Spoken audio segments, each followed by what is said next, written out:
Mike, welcome. Come and join. So, Oh, what an honor. yeah, I love your story.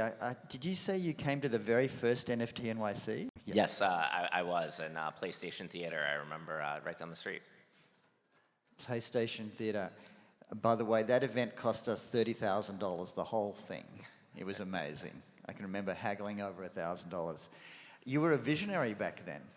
You were working with one of the big firms? I was, yeah. And when did you join the SEC? So I joined just after the change in administration, so I came in March of this year. And you were with a big firm before that? Yes, I was a partner at the law firm Wilkie Farr and Gallagher, worked with a lot of the visionaries and entrepreneurs building in the crypto space and also in the NFT segment in particular.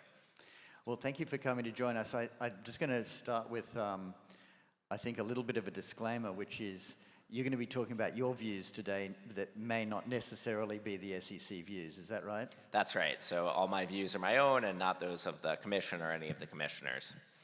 I started the conference this morning by explaining that I think we're at this extraordinary crossroad in our space where there are four pillars that are driving the growth of NFTs again.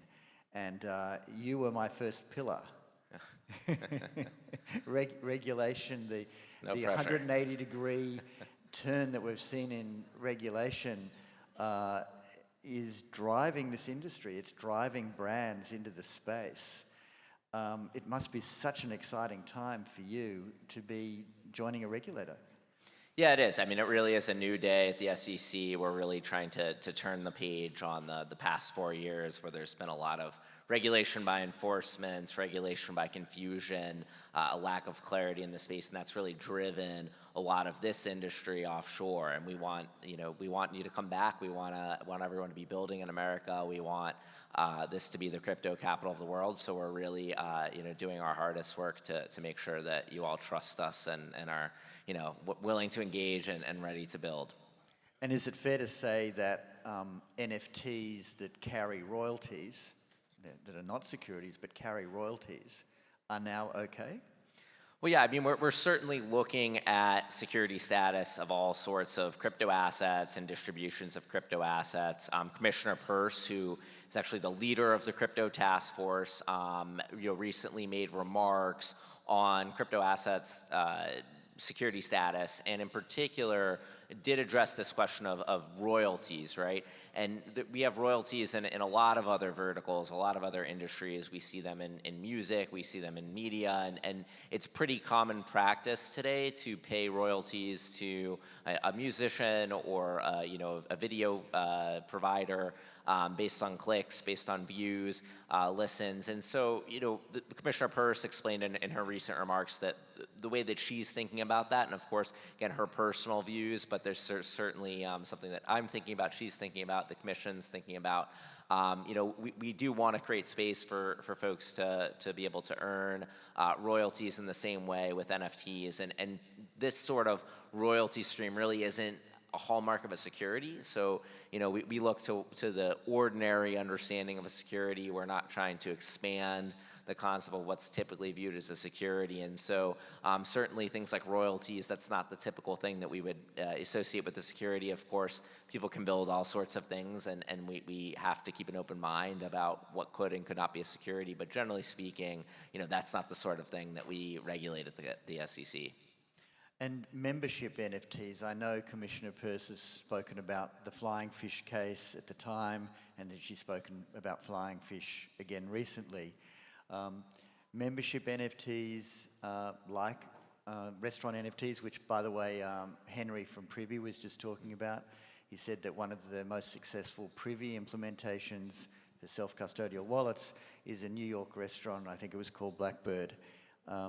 So do membership NFTs also get a tick? Yeah, I mean, I guess to back up and just speak holistically, the way that we think about crypto assets and whether they're fungible or non-fungible, we generally don't think that most crypto assets themselves are securities. There are certain types of transactions that crypto assets can be involved with.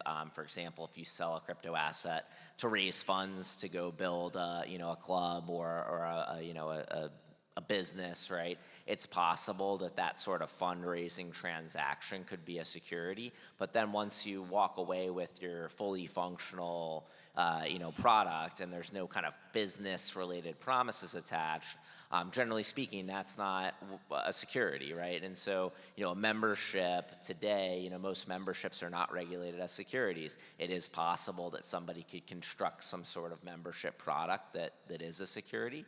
But generally speaking, we're not looking at a membership that's encoded in an NFT differently from a membership that's not.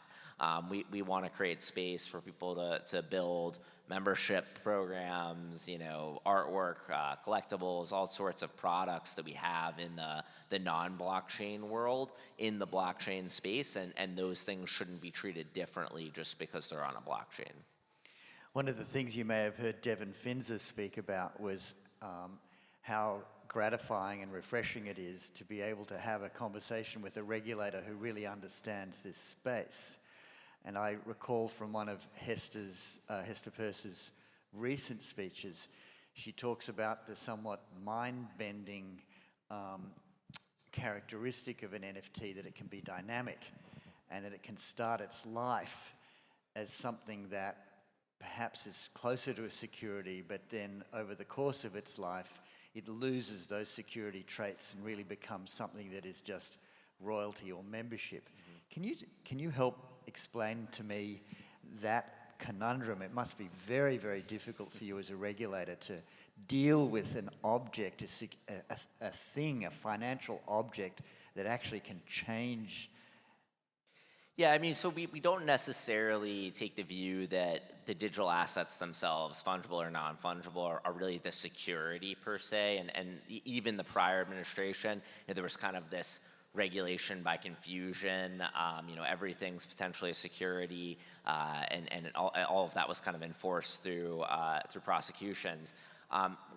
We really separate out this digital asset from what's called an investment contract security. So when you sell some assets, whether it's orange groves or NFTs or fungible tokens, as part of an arrangement where a person is promised, certain promises are made to this person, they expect profits based on efforts that are promised to be engaged in by the issuer of that product. That's the sort of world where you get into securities transactions. And so the actual promises and the commitments and the business activity, that's really what is the security. The asset itself that's sold as part of that, that's typically not the security. Of course, there's a broad definition of security. Lots of things can be actually in and of themselves securities. But generally speaking, when we're talking about something that's sold as part of a securities transaction before the project's fully completed, before the NFT's functional, when there's kind of business efforts that are promised to the purchaser, that's where you could trip into the securities laws. And typically what happens in that context is that the issuer would rely on an exemption from registration or comply the front end. So then when people get their NFTs, they can go consume them, use them, trade them, and they don't have to worry about the securities laws at the back end. So it's really not a transforming asset per se, but there are certain burdens that may be on the issuer depending on how they issue the product. If you issue a fully functional piece of art, typically that's not a securities transaction. That's really interesting. So I think what you're saying is what regulators around the world care about most is what is the expectation that's being created, what is the promise that's being made to consumers, because no regulators want consumers to be disappointed, upset, or feeling like they're ripped off. And so I guess the upstream issue is trade practices and the expectation that's been set. Would that be fair? Yeah, that's fair. Really people should be thinking about what are they selling? Like, are they selling some sort of promise or business plan, or are they selling a functional good? And if they're selling the former, are there ways, Commissioner Peirce actually in a recent speech was kind of thinking about ways that you can encode into a smart contract, for example, that certain commitments are made, they have to be performed. Once they're performed, the smart contract kind of indicates that they're performed, and you no longer have those promises attached to the NFT or the token. That's not necessary, of course, but there are market solutions to kind of demarcate something that might be associated with the security, something that's not. And then if you're selling something that's fully functional, it's associated with a decentralized network, there's not really these promises or reasonable expectation people are going to go engage in business on your behalf, then that's typically outside the scope of the securities laws. And you know, just because somebody's saying that something is going to increase in value or there's a speculative component, you know, we have speculation around action figures and Pokemon cards and artwork.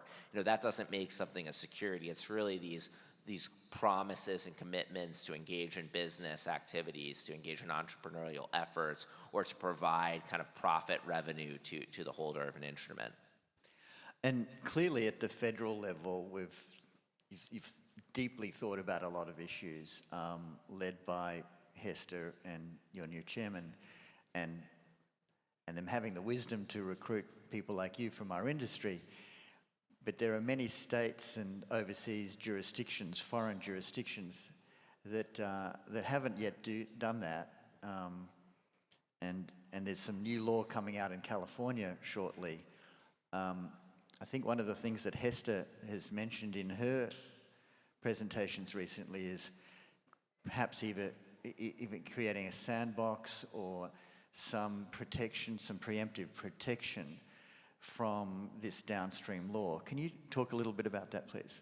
Yeah, so you know, we're trying to deregulate here at home, and part of that deregulatory effort is not necessarily just taking away regulations or simplifying regulations, but also streamlining things, so modernizing aspects of our securities regulations, both to accommodate crypto assets and blockchain technology, but also to kind of streamline and make more efficient and reduce regulatory burdens on our participants in the traditional securities markets.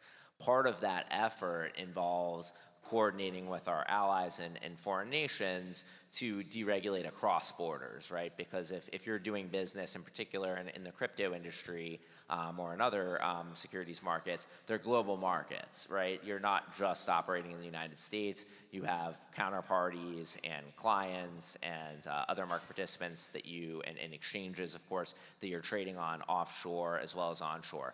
And so part of our job at the SEC is to coordinate with our foreign counterparts to come up with ways to harmonize and create sandboxes and facilitate deregulation across borders. So we're certainly talking to our foreign counterparts at other agencies to figure out ways, for example, if somebody is engaging in capital formation, offering securities, or otherwise kind of raising funds in the United States? Are there ways to allow them to kind of engage in similar activities offshore in another country under a similar kind of lower regulatory environment? And then we would offer reciprocity to those allies. So that's definitely something we're thinking about. We're thinking about ways to make it easy for people that want to go trade on foreign exchanges to be able to do so, such that people in those countries can similarly trade here under a similar kind of regulatory environment. You'll be happy to hear, I expect, that Cam and I were recently on a call with one of the legal panels from Europe and the UK, and what was said on that call was they are going to be led by the USA SEC. So your wish about influencing other jurisdictions is something that we're seeing out in the market. Yeah, absolutely. And our goal is certainly to lead here from the United States. I know a number of other countries have started to implement their own crypto regulations and laws, but we really have a vision to make this country the best place to do business in crypto and to kind of have the most efficient and robust crypto markets here in the United States. And so, we're thinking holistically about that, not necessarily following the ways it's been done in other countries, but we hope to kind of export that regulatory framework to the extent it's successful here, such that there's not really like silos and a fragmentation in the markets. Mike, it's an absolute privilege for you to come and be with us today, and it's a privilege for us to have a regulator who is so on it, so on top of the technology, and is encouraging innovation. So very big thank you from the whole community. Well,